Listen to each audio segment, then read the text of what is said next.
Parce que je pense que de travailler les soignants et les personnes atteintes de B, de pouvoir tous se réunir autour d'une table et réfléchir aux solutions qu'on pourrait trouver à l'avenir, pour moi, c'est comme ça qu'on va réussir à avancer.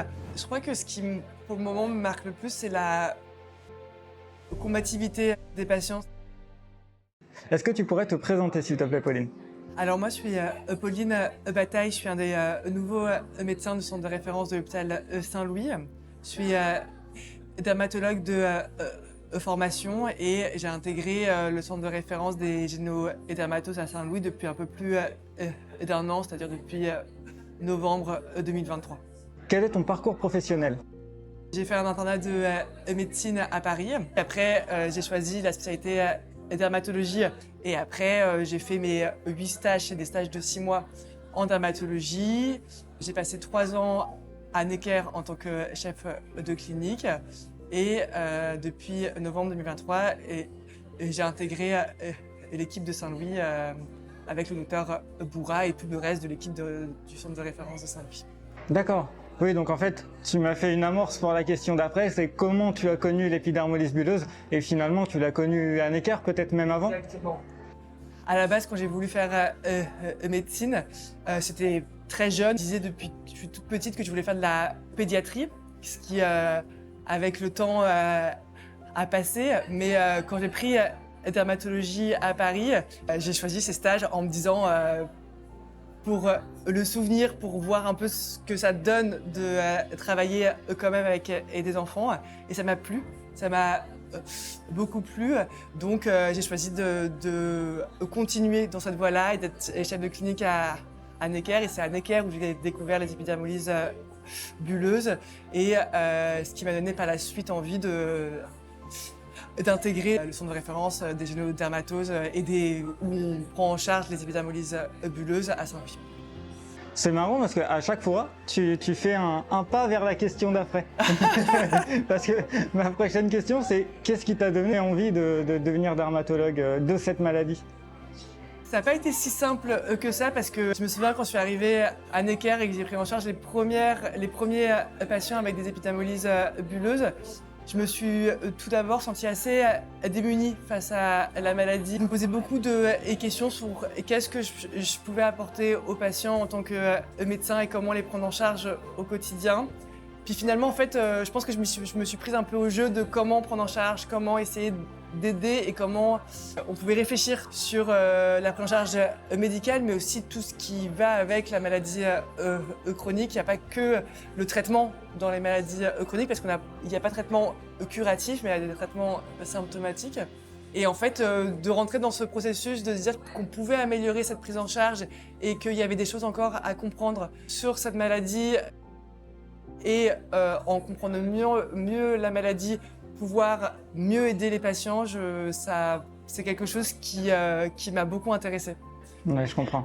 Et par ailleurs, dans les maladies chroniques, il y a effectivement le soin quand on est médecin, mais il y a un relationnel qui est très différent, que je trouve très différent par rapport aux autres pathologies. On va tenter de prendre en charge un patient dans sa globalité et pas uniquement un patient qui a une maladie. Et je trouve que en tant que médecin, c'est très enrichissant et ça m'a intéressé de poursuivre dans cette voie.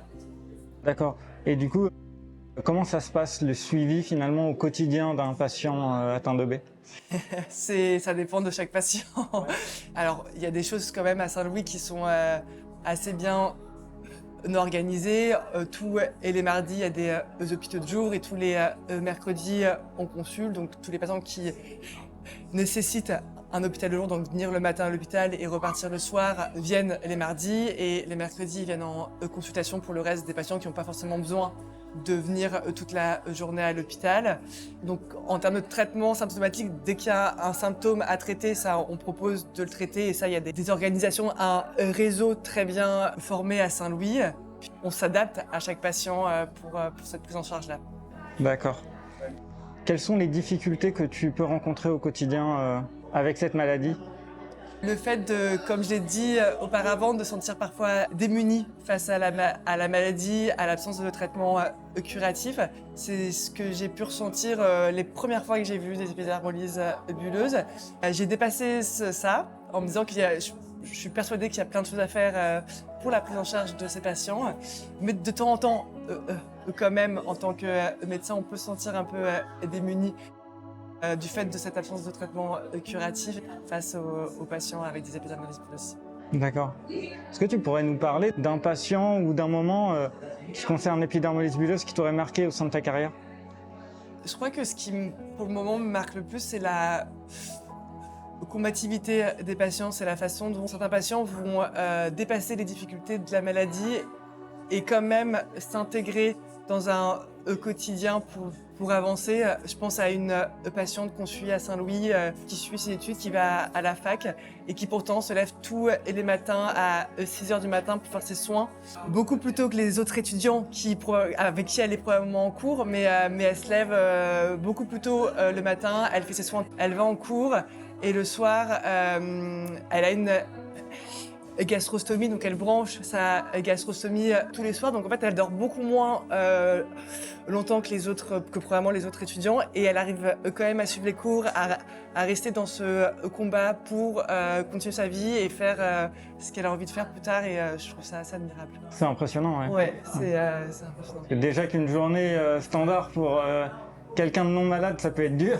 Ouais. Alors là, si on rajoute les soins, la douleur, Et la pourtant, fatigue... elle nous l'explique avec un grand sourire en disant c'est ce que j'ai envie de faire et c'est comme ça que j'ai envie de continuer et c'est pour ces patients-là qu'on a envie nous aussi de se battre et de se dire qu'on a envie de trouver des solutions pour que quand même elle arrive à vivre un quotidien plus simple à l'avenir. Et du coup, ce week-end, là, on est à Arcachon pour un week-end de rencontres avec les familles. Qu'est-ce que t'apporte un événement comme celui-ci? Beaucoup de choses, dans le sens où quand on est dans le soin au quotidien et qu'on rencontre les patients en tant que médecin, on va se focaliser quand même beaucoup sur la maladie et comment traiter la maladie. Je pense que ces moments-là, ça permet de comprendre mieux les problématiques des patients et trouver des solutions aussi. Parce que je pense que de travailler les soignants et les personnes atteintes de B, de pouvoir tous se réunir autour d'une table et réfléchir aux solutions qu'on pourrait trouver à l'avenir, pour moi, c'est comme ça qu'on va réussir à avancer et qu'on va pouvoir trouver des solutions qui conviennent à tout le monde. Ensemble, en fait. Ouais. Oui, je pense que c'est la meilleure des choses. Oui. Et qu'est-ce que tu dirais à des gens qui ne font pas partie encore de l'association ou qui ne viennent pas à ces rencontres, à ces week-ends, pour leur donner envie de venir? Je peux comprendre parce que de temps en temps, quand on a une maladie, on n'a pas forcément envie d'en parler et on vit avec sa maladie et de partager les difficultés qu'on peut rencontrer au quotidien avec deux autres personnes, ça nous confronte à ces difficultés-là, mais en même temps, de se forcer quand même à le faire et à réfléchir tous ensemble, ça permet de rencontrer des gens qui les ont dépassés, qui ont trouvé des solutions, en tout cas qu'on n'aurait pas forcément trouvé seul.